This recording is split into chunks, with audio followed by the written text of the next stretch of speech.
Iran और Israel के बीच जहां कभी भी भयानक जंग का अंदेशा बना हुआ है, वहीं ईरान और अरब देश भी आमने सामने आ गए हैं। जी हां, सऊदी अरब, ओमान, यूएई, कतर, बहरीन और कुवैत ईरान को ललकार रहे हैं।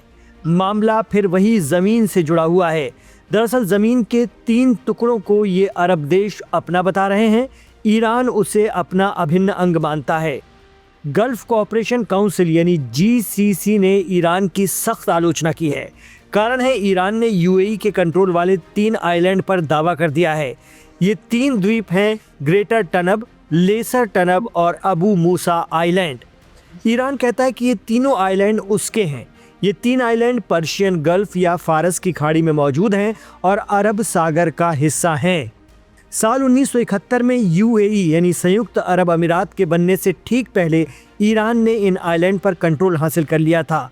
फिर यूएई बना और वो इन पर अपना कानूनी और तारीखी हक मानता है। इसके लिए उसकी भी अपनी दलील है। दरअसल ये तीनों आइलैंड स्ट्रेट ऑफ हुर्मुज या हुर्मुज जलडमरू मध्य के पास हैं। ईरान के कंट्रोल वाला ये इलाका दुनिया के 20% से ज़्यादा तेल के गुजरने का अहम रास्ता है। दुनिया भर के लिए कच्चे तेल का एक अहम हिस्सा यहाँ से गुजरता है। दुनिया को सप्लाई होने वाला 1/3 LNG भी इसी रास्ते से गुजरता है। इस रास्ते को ग्लोबल इकोनॉमी की नाजुक नस भी कहा जाता है। अगर ईरान इस रास्ते को रोक दे तो दुनिया भर के ऊर्जा बाजार में उथल पुथल हो सकती है। ऐसे में गल्फ कोऑपरेशन काउंसिल ने ईरान के उन बयानों की कड़ी आलोचना की है जिनमें उसने यूएई के 3 द्वीपों पर दावा किया था। जीसीसी ने इन्हें गलत और बेबुनियाद बताया। साथ ही इंटरनेशनल कानून और पड़ोसी संबंधों के नियमों का उल्लंघन कहा। खाड़ी देशों ने ईरान के ऐसे दावे बंद करने की अपील की है।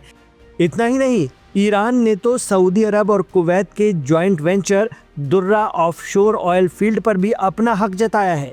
ईरानी फॉरेन मिनिस्ट्री ने दावा किया था कि ये आइलैंड ईरानी इलाके में हैं और इनके आसपास ईरान की पासदारान इस्लाम फोर्स का गलबा है। वहीं गल्फ कोऑपरेशन काउंसिल के जासिम अल बुदेवी ने कहा है कि ईरान के बयान गलत हैं, भ्रामक और बेबुनियाद हैं।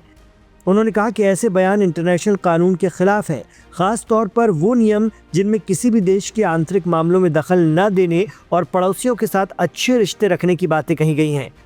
जीसीसी को इस बात पर भी एतराज़ है कि ईरान ने जून में कतर पर हमला क्यों किया था। एक्सपर्ट कहते हैं कि अजीब बात तो ये है कि जब इसराइल ने कतर पर हमला किया था हमास लीडरशिप को ख़त्म करने के लिए, वो भी चलती बातचीत के बीच, तो अरब मुल्क सिर्फ खाना पूर्ति करते थे। लेकिन ईरान ने खुद पर हुए अमेरिकी हमले के जवाब में कतर में मौजूद अमेरिकी एयरबेस को कतर को बाकायदा सूचना देकर निशाना बनाया। तो अरब देश ईरान को नियम कायदे याद दिला रहे हैं।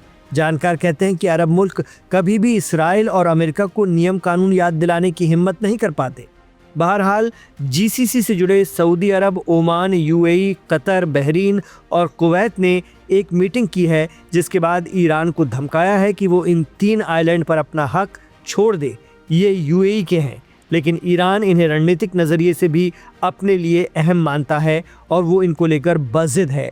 ऐसे में आगे आने वाले दिनों में इसको लेकर विवाद और बढ़ने की आशंका जताई जा रही है।